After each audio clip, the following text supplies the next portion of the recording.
focus on it. So it's real. In some family, you see the first daughter could not get husband to marry.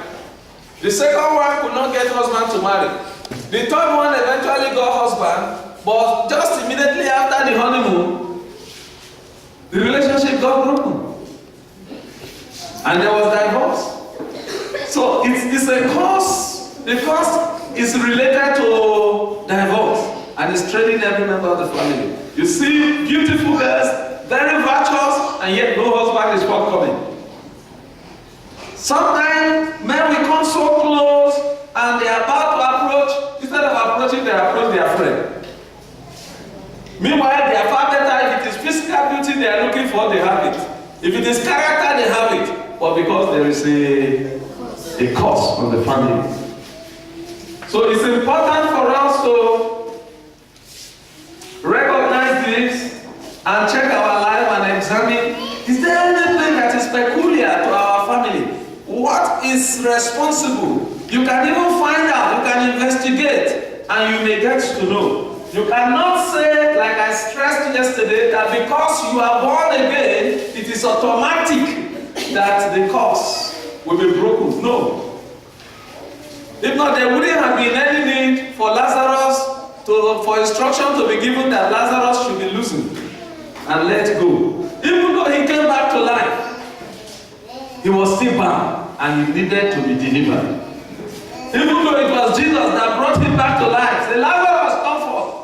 It was not even Peter. It was not Andrew. It was not Bartholomew. Yet, Jesus recognized that this guy is still bound. So loose him and let him go. So your case may be a case of family curse. It could be a case of ancestral curse. It's been training you right from your ancestors. You go, you find out the history. Some of us are not interested in finding out because you say, the moment I gave my life to Jesus, I become a new creature. And I told you what Jesus said concerning Lazarus. Another word for it is discipleship. Lose him and let him go. The process of discipleship is the process with which we are supposed to be free from every kind of bondage. But most of us are not discipled. Some of us have not given our life to Christ. Some of us who even gave our life to Christ, we have not been discipled. It's in the process of disciple, your discipler will begin to ask you all kinds of questions. What's your family like? Is there any trait in your family that is negative? What's your own personal history like? Have anybody ever approached you? Or have you been single all the days? Have anybody even said hello, I love you? All those details are supposed to come up in the course of what? Discipleship. If you have been raped before, or if you have raped somebody, there are things you do that they place curse on you, and you know it yourself. You voice it out to your discipler, and in the process, he will work on your life. He's not just talking to you, he's also praying with you. And like I stressed yesterday in the morning, what we are doing, another word for it, is a discipleship meeting. So, even if you are not being handled, you are not being discipled one-to-one, as these messages are coming up, may God use it to open up your life so that you'll be able to expose yourself. I told you, if you judge yourself, you will no longer be judged. Open up, and areas that you need to be heard, you will not only be prayed for, you will be counseled, you will be followed up, and at the end of the day, God will make you the kind of person He wants you to become. Could be from your ancestors. They could be rival. Rivalry cause is also very real. In Africa, it comes more from a polygamous family. When your father has 2 wives, sometimes the second wife will not want you to succeed in life and work against your life. Sometimes rivalry is not even limited to the polygamous family. It could be your place of work. Somebody is looking at you as if you are the one that is occupying position he's supposed to occupy. And he keeps making negative pronouncements over your life to make sure it is not well with you. If there is a way he can terminate your life, he will prefer to terminate your life so that he will be able to occupy that position. And these things are real. And when your life is porous, you know what I mean by when life is porous? When you open the door of your life to the devil, you can easily come under attack by such causes. Because the moment you begin to live in sin, then whatever causes that are placed on your life will come to pass. But if your life is shielded, the cause of the causeless will not have effect over you. We also have what we call enemy cause. These ones are, whether you are good or you are bad, you are innocent, they just hate you. Even a baby that is born today have enemy. And because they hate you, they just rail curses on you. They rail curses on you. We have one that covers an entire community. You discover that there are some people from this particular community, they have the same trait. The same trait. If you go to the police barrack, I'm not saying this is a cause, but you can check it up. Most of the private, you know what I mean by private? Those who don't have any rank. Go and check out which tribe they are they. They are Idomas, Igas. If you go to their houses, the parlor have 6 spring iron bed and some old Kolokwa cushion chairs that nobody will want. If you dash anybody, he will not accept it. And you begin to wonder, why are other people not like this? If you go to the place where they roast yam, it's just one single tribe. You wonder, why can't we, only few, even the one that wants to become chairman, PDP, when they give you some forms, say, please, this one they are from your people. Just kindly help fix them up. Say, don't forget that it is not my people that brought me here. Those yokes have to be broken. Am I communicating? And there are many things that could be responsible. Things like not giving. Things like stinginess. We mentioned, I think we may revisit it today. Stinginess. You see a Yoruba person will hit you with 1 million naira. Boom. So take this as support for mission. When somebody from that tribe will give you 1,000 naira, hey, that 1,000 is too big. 1,000.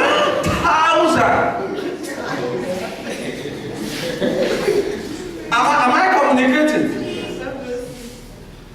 This kind of ministry that I'm running like this here, if I am from the Yoruba setup, the church, the ministry would have.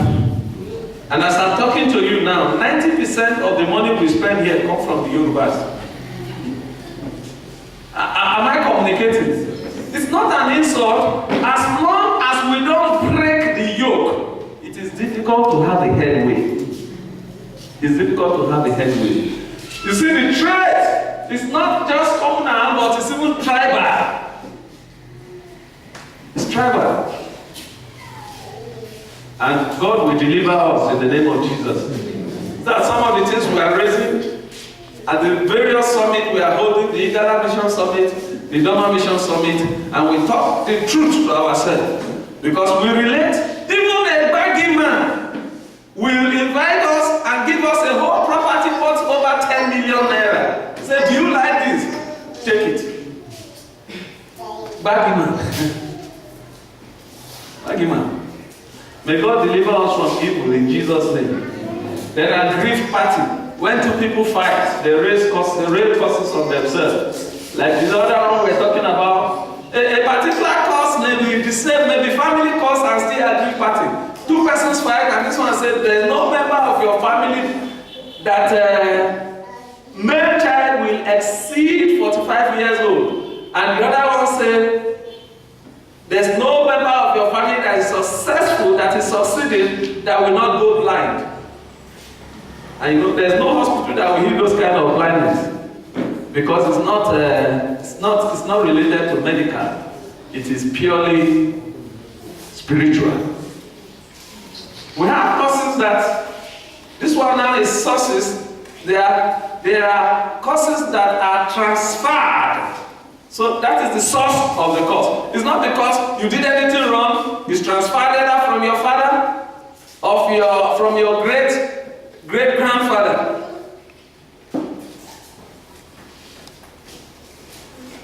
In my village, they planted a charm during the Civil War to make sure that development doesn't come. Because if development comes, then the war will also come around. And because of the charm and the causes they have read, just to ensure the pronouncement, I told you causes is just negative pronouncement, isn't it? Because of the pronouncement they have made, efforts to construct road, not even to manage, not the correct road, just to construct road that people can just pass. I've never been successful. Each time I go, I will drive my car will drive me. When we were to carry the corpse of my father, we saw Pepe. That time we have to carry lorry from Ojuko to carry people. Hey, as big as a lorry tire is, you could not survive the sand. If you are looking for sand, go there. You have all kinds of sand.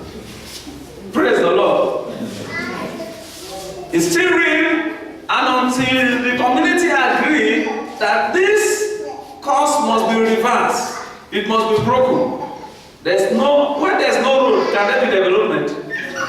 There can't be development. There can't be development.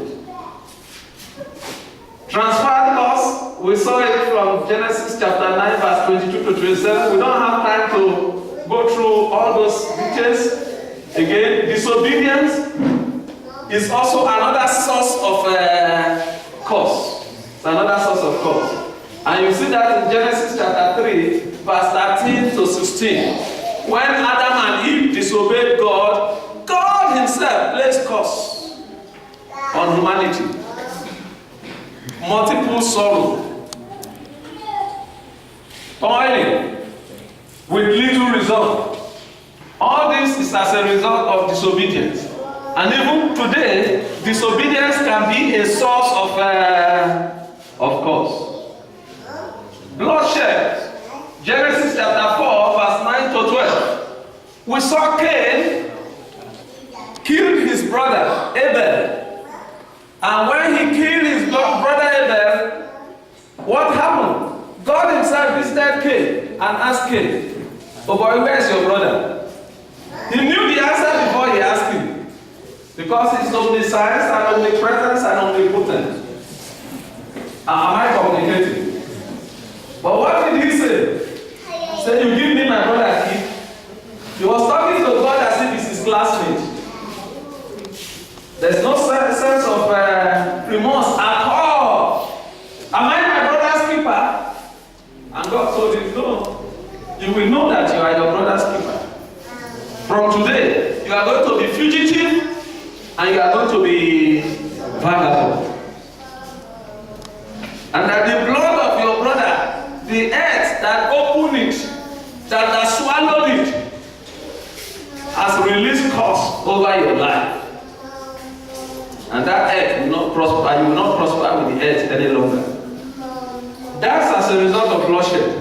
Today, there are people who are still shedding blood.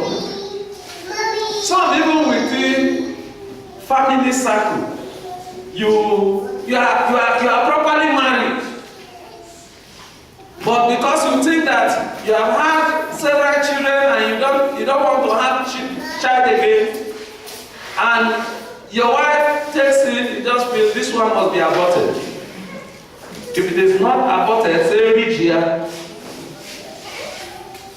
When you carry out that abortion, what have you done? You have killed human being. And some of us, we have done it in time past. If you don't consciously take time to break the causes that goes with the abortion, because it's not just abortion, it's murder. It is bloodshed. The same thing that happened to Cain will happen to you. If not, God will have to go to Cain and say, Cain, I am sorry. But God does not have to apologize to Cain because of you. Praise the Lord. So some strange things that happen to you, you don't really know why they are happening. Just trace it back and examine yourself. God forgives, especially in this New Testament era, but make conscious effort to tap into the forgiveness of God. And when God forgives, He brings you deliverance. We also have ministerial unfaithfulness. Let somebody read 1 Samuel chapter 2 for us, from verse 30 to verse 36. You saw what happened to Eli. He has children who were involved in ministry, Hophni and Phinehas. But sad enough, they were very, very unfaithful. They were involved in immorality. They were involved in cheating. They were doing all sorts of things. And there was no record that Eli called them and scolded them. And when God was to punish, it was not just him, Eli, it was not just Hophni and Phinehas. God punished so many people because of ministerial unfaithfulness. If you are there, read it for us. Therefore, the Lord, the God of Israel, says, I promised that your branch of the tribe of Levi will always be my priest. But I will honor those who honor me. And I will listen very carefully. Because some of you say, God, now God struck her. He promised me this, and I know He cannot change.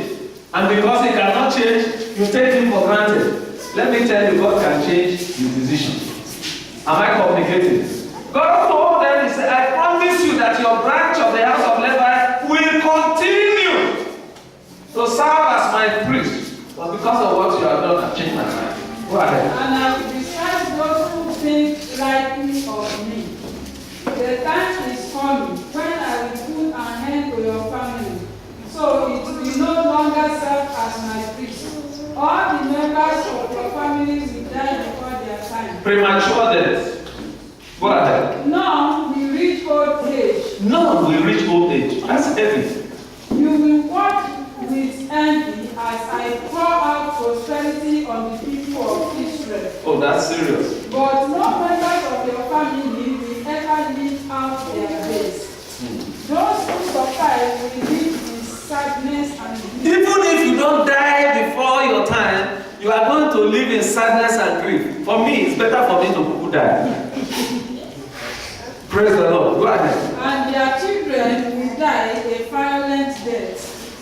And to prove that what I have said will come true, I will cause your two sons, Hophni and Phinehas, to die on the same day. On the same day. Then I will raise up a faithful priest who will serve me and do what I desire. I will establish his family, and they will be priests to my anointed kings forever. Then all of your surviving family will bow before him, begging for money and food. Please, Poverty. please, they will say, give us jobs among the priests so we will have enough to eat. That's terrible. You see, we get different types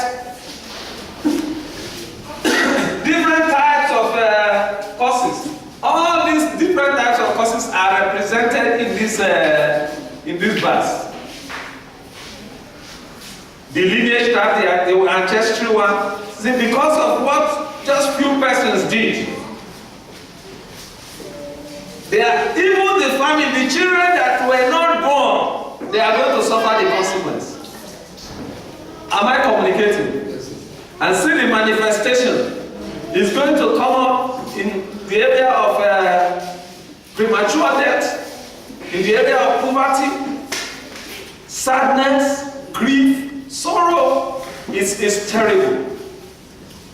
And what is the result? What is the cause? Ministerial unfaithfulness. Am I communicating? So please, I beg you, especially those of you who are called into ministry, don't behave as if you are indispensable. And whatever you are called to do, you must do it faithfully, because God has the power to punish you if you refuse to do it faithfully. Amen. Stealing also, we saw, was it Rachel? She stole her father's idol. And at the end of the day, curse was placed on her. And you remember she died on unnecessary death just because of what she did. It's in Genesis 31, verse 19b and 32. Then the next one is opposing God's servant. You know, this is a man of God. And you just feel that after all, is he not a human being like you? How many heads does he even have? Miriam, you remember her story.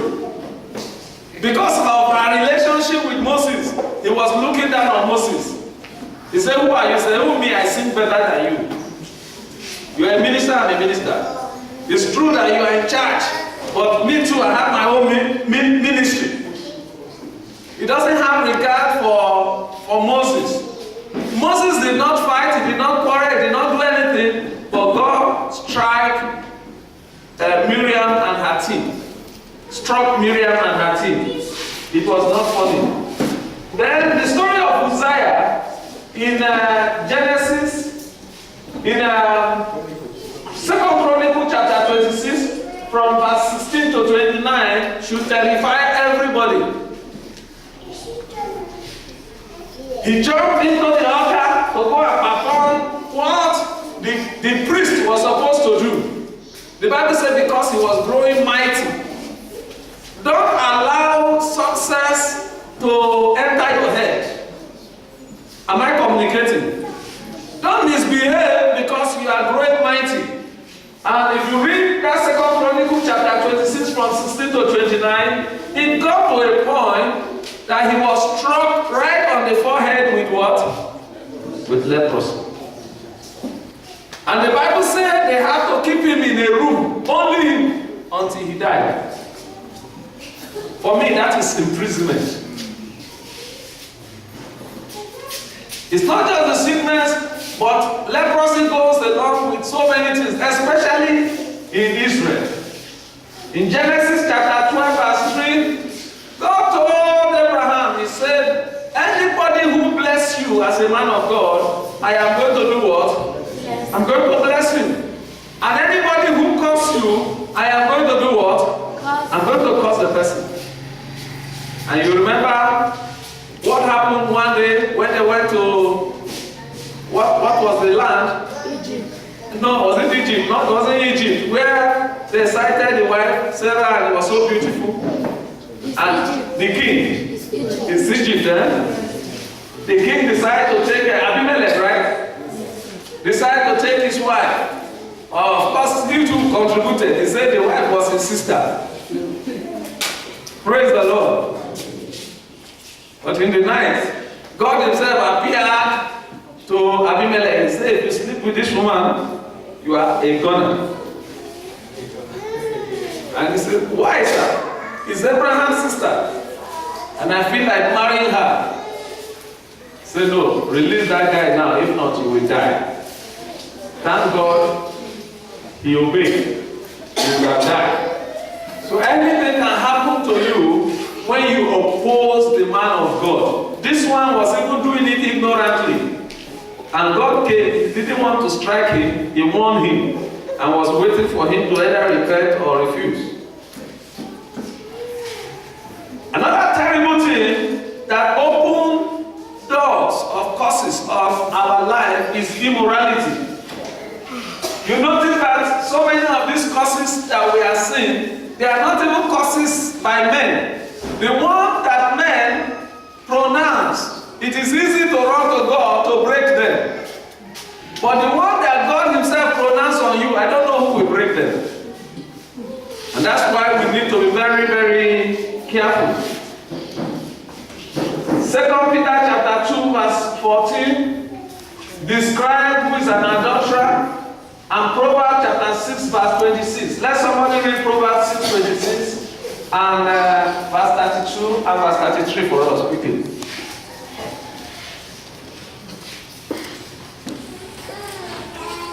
Proverbs 6:26. For the prostitute reduces you to a loaf of bread, and the adulteress preys upon your very life. Yeah, just stop there. Prostitute reduce you to what? Loaf of bread. You know what loaf of bread is? So your life is worthless because of your relationship with a prostitute. And what? But a man who commits adultery makes judgment. A man who commits adultery doesn't have common sense. Whoever does so destroys himself. And if you are doing it, you are doing what? You are destroying yourself. Go ahead. Loss and disgrace are his lot, and his shame will What are disgrace? What are something and disgrace? blows and disgrace. Blows. I didn't get it. Blows. B-L-O. Blow. Blows. And what? And disgrace will be his portion. His portion, his lot. May God deliver us from blow. May God deliver us from disgrace. And his shame will remain indelible, will remain unwipeable. So there is, if you see things, you see fire, why must you allow the fire to burn you? Spirit of stupor. But may God deliver us. We have cases of lesbian. Women sleeping with women is a cause. Let somebody read Romans 1:26 for us. They exist and they are multiplying in number. They are multiplying in number. Please, if you are there, you read it for us. For this cause, God gave them up unto a vile affection. For even their women did change the natural use into that which is against nature. We also have homosexuals. Men that sleep with men is a cause. Sometimes ago, we don't even talk about all these things because it's we felt it's not even obtainable. It's not here. It's maybe a Igbo country. But now the sin has entered. It's all over. It's all over. Genesis chapter 1, verse 6. You will read the story of Sodom and Gomorrah. It happened there. And you know the consequence. You know how God punished them. Okay. Leviticus 20, verse 13. Let somebody read it for us. Homosexuals. Leviticus chapter 20, verse 13. If a man lies with a man, If a man lies with a man, as one lies with a woman, as one lies with a woman, both of them have done what is detestable. both of them have done what is detestable, They must be put to death. and they should die. Their blood will be on their own. And their own blood will be on their own head. We also have incest. Incest, there are cases where brothers sleep with brothers and with sisters. Children sleep with their mother. This morning we are trying to say no, it's a stepmother. But I tell you now, it is happening. The case of Zimbabwe was not too long ago when a boy pregnanted the mother. And after pregnanting the mother, he said he doesn't want people to begin to see the mother as as a shameless prostitute. So he wants to marry the mother. And he went to the village head. He said, it's not any other person that pregnanted my mother, it is me. And I want to marry her. It's highly publicized, it's on the paper. The village head said this is an abomination and banished them from the land. If you find out their name, they are not Muslims. They are Christians. Leviticus 20, verse 10 to 17. You will find a list, and chapter 19, verse 21. You'll find a list of people that should not even talk of marrying each other. Should not sleep with each other. Brother and sister, maybe it's good for us to read it through again. Because the saddest thing is that these things are not just happening. When I say you find out his name is a Christian, it's not just happening among Christians, but it's even happening among believers. One of the things, some of my stand here, which I insist on, is that I must not see whether it's your son or your brother or your sister. You don't have to sleep on the same bed. It's mature. If it's a baby, it's a different thing. Even if there are no empty room, it's better come and lie down in my office, look for mattress, put on the floor, and give your room to your son if you think your son should be honored. But it's better for your son to come and lie down. Yeah, great, you will see each other. If it's your sister, you don't have to sleep together. In these things, they don't happen overnight. It starts from when you are touching each other. You say, hey, this thing, I didn't know that the body chemistry can blend together like this. I thought because we are brothers and sisters, it will not work. May God deliver us from evil. Am I communicating? Don't allow it, don't encourage it. And I know that there is poverty, and because of poverty, somehow it is difficult to enforce this thing at our individual family level, where you are having one room, and in that room, that's where your wife is, that is where your sons are, that's where your daughters are, that's where your brother-in-law is, that's where. So, I can't give you do's and don'ts, but use your common sense and be very careful. We have had a lot of brother-in-law coming to impregnate sister-in-law. One happened very close to our house in Furaka, in Dadekwa. We have had now, okay, that one is not in-law. His in-law, he came to the house, one small girl that they carried, and out of pity, they wanted to help her life. He came and impregnated her and ran away. If you see the girl, it's as small as a small blessing. You wonder, can this one carry belly? But all these things is even as a result of our parental carelessness. Some of us, we don't know what is happening to our children. May God deliver us from evil. Because some of these pollutions, they are part of the thing that is retarding your progress in your family. You say, I've been praying. Your prayer doesn't go beyond ceiling because your house is polluted.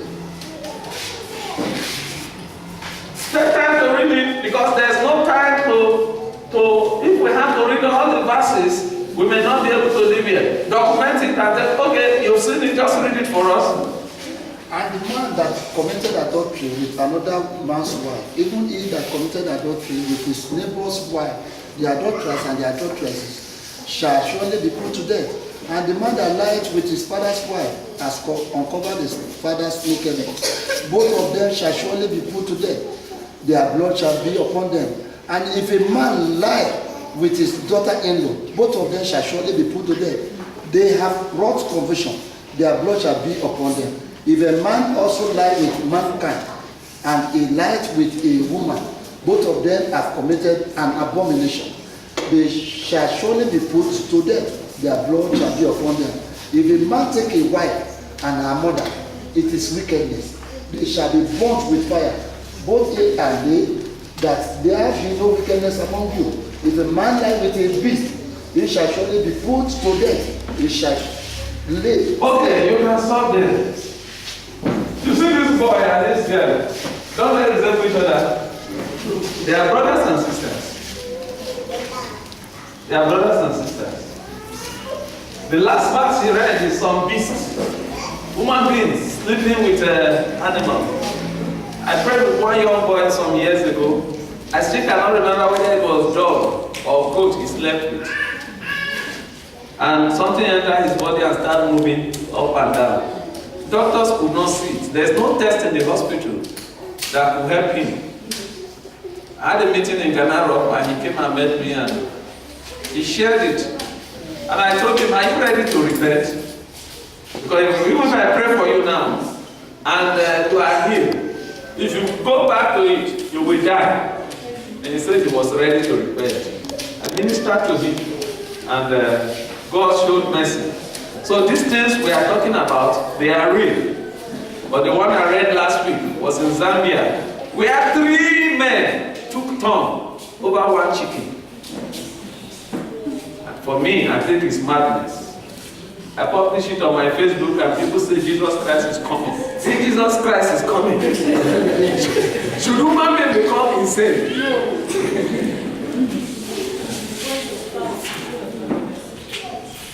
If you sleep with an animal, say, well, me, I'm shy, I can't talk to a man. And then they go, hey, they will go and report me to daddy. They are afraid of daddy. You don't even fear God. God deliver it from you. There are others, father-in-law, he read it. Daughter-in-law, son-in-law, it's in verse 12. Biological brothers and sisters, verse 17. Cousins and relations, it's in verse 20. Brother-in-laws and sister-in-laws, it's in verse 21. Those ones are very rampant these days. But may God deliver us from it. And like I always say, it is not because it is popular.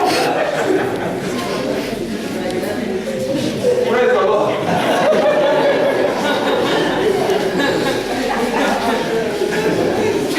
Because something is popular, then it is correct.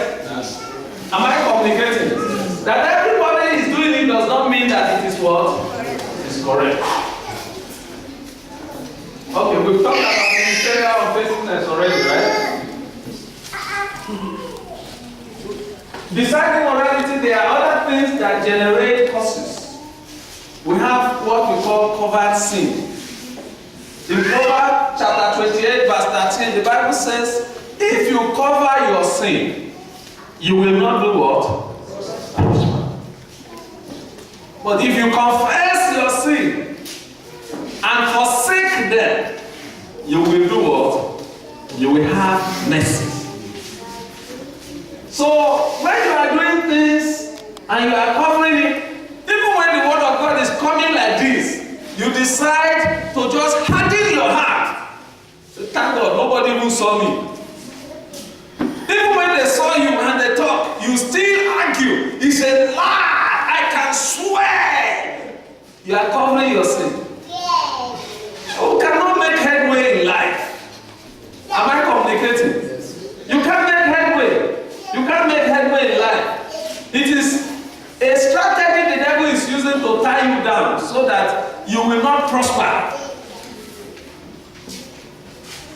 And if the word of God says if you cover your sin, you will not prosper, there is no prosperity minister that will pour anointing oil and prophesy to you and it will work. Am I communicating? That's why you need to voice out. You know the reason why it's good to confess? When you confess, it will help you better. So that your pastor will be able to help you. When he knows this is an area you are falling before, he'll be able to help guide you. When you are about to fall again, he'll be able to hold your hand and say, don't go that way. You remember what happened. And beside that, he will be in a position to pray for you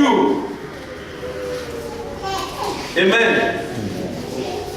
I think I've given the example of that pastor in Kaduna over and over here. But he's an example of a man who decided to open up. Nobody caught him in adultery. The wife never knew. Nobody ever knew. The church never knew. But he called the church and said, I've done something very bad against God, against my wife, and against the church. And somebody said, what did you do? He said, I committed immorality. My pastor, the disappointment. Immediately, he gave his judgment. Then another person said, when you committed it, what did you, what have happened since then? Have you ever talked with God? Have you ironed it out with God? He said, yes. He had cried to God and he believed that God has forgiven him. Even though he had sorted it out with God, he still did what? He still opened up to the pastor, to the church elders. He summoned the church elders and he announced to them, this is what I have done, I am sorry. And one of them said, if God has forgiven him, why must we hold him to ransom? And they prayed for him. And since that time, the church began to grow. Of course, if he wants to mess up again, he's also mindful of the fact that the church knew that once upon a time, I committed adultery. If he's going too far with an opposite sex, he will remember that people who are seeing him will say, hey, this man wants to go and do the same thing he did before again. And that will pull him back. Praise the Lord. A very common one is in Malachi chapter 3 verse 8 to 10, which I will want us to read, and Proverbs chapter 11 verse 24 to 25. Are you there? Malachi 3, 8 to 10. Malachi 3, 8 to 10. Let's read it out. I want us to read it out. We are missing Mrs. Adeyawa so much. She's here. We have read it long ago. Try to give blind animals as sacrifice. But the man of God, yes, they have robbed me. But ye say, herein have we robbed thee, in tithes and offering. They are cursed with a curse, for they have robbed me, even this whole nation. Bring ye all the tithes into the storehouse, that there may be meat in my house, and prove me now. Herewith, said the Lord of hosts, if I will not open you the windows of heaven, and pour you out a blessing, that there shall not be room enough to receive it. Okay, thank you. God bless you. You see where God started from. That one is not a man that spoke, it's God. If it's a man, you say, Kai, this man is carrying his own too far.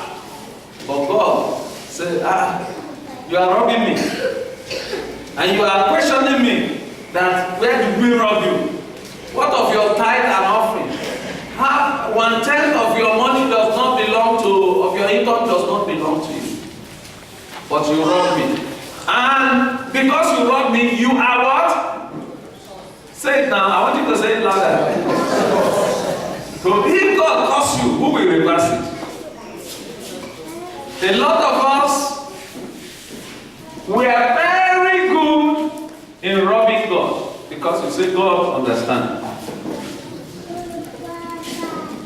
When you have income, you say, okay, I know how to do it. I also have a ministry now. You look for one name of a ministry, you coin it. And that ministry is what you are paying your tithe to. Are you not deceiving yourself? Can God be mocked? People you are supposed to help that you have not helped, you carry your tithe and distribute to them. But the Bible says you should bring it to where? To the storehouse. You feed from the storehouse, but you are not ready to bring your tithe to the storehouse. But the honest truth is that not just that you are not bringing it to the storehouse, you are not paying your tithe. A lot of us, we don't pay our tithe. Thank God for the few faithful ones that are paying their tithe. But many are not paying. And the staff, you must take note of this, because some of us, we are hiding under the canopy of, yes, they deduct our tithe at source. How much do we deduct at source? How much do you get in a month? The salary we pay you, is it up to 1/10 of the money you get in a month? Am I communicating? You cannot go far if you refuse to pay your... You can pray all manner of prayer. We fast for... You extend it beyond 7 days to 1 month. It will not yield any serious result if you are under cost. For businessmen, it's easy to dodge because you say, how much? I can't even define how much my income is. So how will I? Please, even if you cannot define, estimate. But don't let months keep passing you by. You didn't pay tithe last month, you didn't pay 2 months ago, you didn't pay 3 months ago.